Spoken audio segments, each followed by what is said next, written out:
Operation सिंदूर को लेकर एक तरफ विपक्ष सरकार से सवाल पूछ रहा है कि ऑपरेशन में कितने विमान का नुकसान हुआ, तो वहीं दूसरी तरफ सत्ता पक्ष ऑपरेशन सिंदूर का जिक्र चुनावी रैलियों में कर रहा है।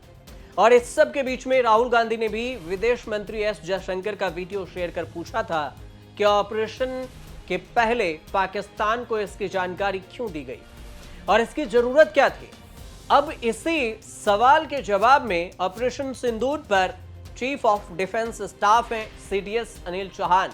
अनिल चौहान ने एक बड़ा खुलासा किया है। उन्होंने कहा है, ये जानकारी दी है कि आतंकी ठिकानों को तबाह करने के 5 मिनट बाद पाकिस्तान को जानकारी दे दी गई थी। भारत ने पाकिस्तान को हमले के बाद फोन करके यह भी कहा था कि अगर उसने अटैक किया तो फिर अगली बार ज्यादा मजबूती से करारा जवाब दिया जाएगा। सीडीएस अनिल चौहान ने यह भी कहा कि भारत का लक्ष्य सिर्फ आतंकियों को खत्म करना था। अनिल चौहान का बयान सुनिए। Indian armed forces also demonstrated a lot of rationality. We had informed Pakistan on the day we had done this surgical strikes on 7th. We had done it till from 11:05. That's 5 at about 1 o'clock to about 1:30, and 5 minutes later we had rigged up the Director General of Military Operations to say that we have done this, and we have hit only terror targets. Military establishments have been out of the purview of the strikes, and we have ensured that there are no collateral damage, especially civilians, and we need to talk to each other. So that was, I think, a rational decision. And subsequently, when there was a rhetoric from Pak side, we also said that in case Pakistan hits us, hits military establishments, we are going to hit them back. We'll hit them harder, and if they stop, we are going to stop. So when Pakistan did ask for talks and de-escalation, we also at some point of time, not immediately, at some point of time, I would say, did accept what they were saying. CDS Chauhan ने ये बात सावित्रीबाई फूले विश्वविद्यालय के कार्यक्रम future war and warfare के दौरान कही है। उन्होंने इस दौरान ये भी कहा कि डीजीएमओ ने आतंकवादियों के ठिकाने को बर्बाद करने के 5 मिनट बाद पाकिस्तानी पक्ष को जानकारी दी थी और हमने पाकिस्तान के जनरल को यह बताया था और कहा था कि अगर वे हमला करेंगे तो इस बार और भी मजबूती से जवाब दिया जाएगा और हम देंगे। हमारे पास पाकिस्तान से कहीं ज्यादा घातक हथियार है। सीडीएस चौहान ने पहलगाम में हुए आतंकी हमले का भी जिक्र करते हुए कहा कि पहलगाम में जो हुआ वह घोर क्रूरता थी। देश ने इससे पहले भी कई आतंकी हमले देखे हैं। भारत सबसे ज्यादा आतंकी घटनाओं का शिकार है और इसकी वजह से लगभग 20,000 लोग मारे गए हैं भारत में। ये बात उन्होंने कही है कार्यक्रम के दौरान। आपको यह भी बता दें कि राहुल गांधी ने भारत और पाकिस्तान के बीच हुए घमासान को लेकर एक सवाल उठाया था। उन्होंने विदेश मंत्री एस जयशंकर का एक वीडियो शेयर किया था और पूछा था, सरकार से सवाल यह पूछा था कि सबसे पहले आपको यह भी बताना चाहिए कि आप पाकिस्तान को पहले जानकारी क्यों दिए। तो विदेश मंत्री क्या बोल रहे थे वो आप पहले बयान सुनिए। At the start of the operation, we had sent a message to Pakistan saying we are striking at terrorist infrastructure. We are not striking at the military. So the military has an option of standing out and not interfering in this process. They chose not to take that good advice. अब राहुल गांधी सवाल ये उठा रहे हैं कि आखिर क्या पाकिस्तान को ऑपरेशन की जानकारी पहले दी गई थी और इसी सवाल का जवाब विपक्ष बार बार सत्ता पक्ष से पूछ रहा है। इससे पहले राहुल गांधी ने सोशल मीडिया पर एक पोस्ट किया था और इस पोस्ट में लिखा था कि विदेश मंत्री एस जयशंकर की चुप्पी सिर्फ बयानबाजी नहीं है, यह निंदनीय है। इसलिए मैं फिर से पूछूंगा कि हमने कितने भारतीय विमान खो दिए, क्योंकि पाकिस्तान को पता था क्या, और ये कोई चूक नहीं थी, यह एक अपराध था और देश को सच्चाई जानने का हक है। राहुल गांधी इससे पहले भी ऐसे ही सवाल पूछ चुके हैं। कई बार उन्होंने ये सवाल पूछा और इससे पहले अगर देखें तो 11 मई को प्रेस कॉन्फ्रेंस के दौरान एयर मार्शल ए.के. भारती ने भी बयान दिया था।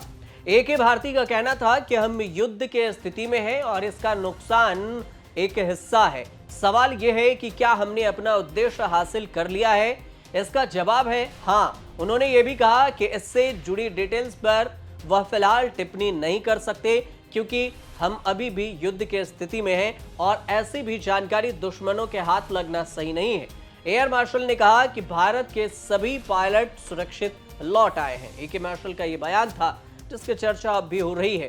और आपको ये भी जानकारी दे दें कि ऑपरेशन सिंदूर समेत तमाम मुद्दों पर प्रेस कॉन्फ्रेंस करते हुए पवन खेड़ा कांग्रेस के प्रवक्ता हैं। उन्होंने मोदी सरकार पर सवाल उठाए थे, कई सारे सवाल पूछे थे, जो सवाल राहुल गांधी ने भी विमान और ऑपरेशन सिंदूर से जुड़े हुए पूछे थे। पिछले सप्ताह सीडीएस ने सिंगापुर में भी बयान दिया था और ये बयान था कि कितने विमान का नुकसान हुआ, इसी पर उन्होंने जवाब दिया था। हालांकि ये नहीं बताया था कि कितने विमान के नुकसान हुए, लेकिन कहा था, जो उन्होंने कहा था वो बयान आप खुद सुनिए। What I can say is on 7th and the initial stages, there were losses, but the numbers and that's not important. What was important is why did these losses occur and what did we do after that. So we rectified tactics and then went back on 7th, 8th and 10th in large numbers to hit air bases deep inside Pakistan. Penetrated all their air defenses with impunity.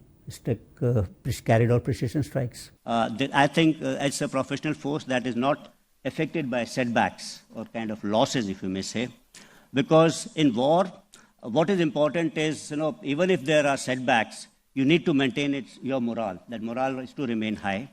And then, of course, is adaptability. That is an important constituent of a very professional force. You should be able to understand what went wrong, rectify your mistakes, and go out again. I think that is important for any kind of a professional force. And third is, I think, the offensive spirit. As an organization, you must have that offensive spirit in spite of the initial setbacks. You can't sit down in fear. And as an individual, you should not have any kind of fear. And you should be able to display a high tempo of operations. CDS Chauhan ने यह भी कहा कि भारत ने 48 घंटे की लड़ाई 8 घंटे में पूरी कर ली और इसी दौरान पाकिस्तान ने बातचीत का प्रस्ताव भी पेश किया। उन्होंने बताया कि यह ऑपरेशन दर्शाता है कि युद्ध केवल स्ट्राइक नहीं है बल्कि राजनीति का भी हिस्सा होता है। ऑपरेशन सिंदूर में जहां युद्ध और राजनीति एक साथ चल रहे थे, वहीं पर हमें बेहतर काउंटर ड्रोन सिस्टम होने का फायदा भी मिला। सीडीएस ने कहा कि 10 मई की रात करीब 1 बजे पाकिस्तान युद्ध हार गया था। 48 घंटे की लड़ाई हमने 8 घंटे में खत्म कर ली। फिर उन्होंने फोन उठाया और कहा कि ये बात करना चाहते हैं, मतलब पाकिस्तान से फोन आया, फिर उन्होंने डीजीएमओ से बातचीत की। भारत ने पाकिस्तान के ड्रोन और मिसाइल अटैक को भी नाकाम कर दिया। आपको ये भी बता दें कि 22 अप्रैल को जम्मू कश्मीर के पहलगाम में आतंकी हमला हुआ, 26 लोगों की मौत हुई। आतंकियों ने नाम और धर्म पुष्कर लोगों की हत्या की। बदले में भारत ने ऑपरेशन सिंदूर लॉन्च किया और 7 मई की दरमियानी रात 1:05 से 1:30 तक, यानी कि 25 मिनट में पाकिस्तान और पीओके में आतंक के 9 ठिकानों को ऑपरेशन सिंदूर के तहत खाक कर दिया गया। 100 आतंकी ढेर हुए और इससे तिलमिलाया पाकिस्तान ने जवाबी हमला किया, जिसमें ड्रोन मिसाइल अटैक, जिसे भारत ने मुंहतोड़ जवाब दिया। युद्ध जैसे स्थिति पनपी तो फिर अचानक से 10 मई की शाम 5 बजे पहले अमेरिकी राष्ट्रपति डोनाल्ड ट्रंप ने ट्वीट किया और कहा कि सीज फायर हुआ। इसके बाद भारतीय सेना के डीजीएमओ की प्रेस कॉन्फ्रेंस होती है। विक्रम मिस्री भी प्रेस कॉन्फ्रेंस करके जानकारी देते हैं कि सीज फायर हो गया है। इसके बाद ऑपरेशन में कितने विमान का नुकसान हुआ, इस पर भी सवाल पूछे जा रहे हैं। साथ में यह भी पूछा गया कि आखिर तीसरा देश भारत पाकिस्तान के बीच युद्ध विराम का ऐलान करने वाला अमेरिका कौन होता है, और ये सवाल अभी भी विपक्ष पूछ रहा है। आपको ये जानकारी कैसे लगे, मैं कमेंट कर जरूर बताइएगा और अच्छी लगी हो तो चैनल से जुड़िए, सब्सक्राइब कीजिए, शेयर कीजिए, कमेंट कीजिए और देखते रहिए न्यूज़ तक।